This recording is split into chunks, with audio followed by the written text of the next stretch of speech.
क्या हाल है बाकर ठीक ही खरियत है तबीयत से ठीक है बिल्कुल फिट ही अदा ओ मजीद आखिर दुबई गया वदे किथा है घूम में कहीं नहीं लभदा पिया कोई पता को नहीं मजीद मना ही वो राह ही में गेडी वेंदा रास्ता ये पता को नहीं किधर पे गया ई में हां ए ज्वार तो नहीं मरदा पिया कोई पता का नहीं आ जो देखो वाह वाह वाह यही ज्वार है हां इधर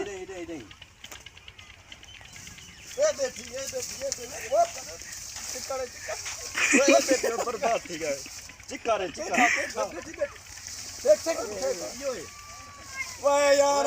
ए मजीद नहीं तू बे को पकड़ आई है अच्छा वाह यार पीछे बिया देखो तू कौन है वो यार मैं मजदूर है मैं को दुबई वाला मैं मजदूरी से करनी क्यों पाई इतने क्या करे यार मजीद था काम औखा यार मैं कम करे मजीद ना लुकसी तू ज्वार है के काम करा यार इथा जोर काम है तो मैं करना पिया मी वाह यार अता ये मजीद नहीं को भी जाते को मजीद मना उड़े अगते ना होवे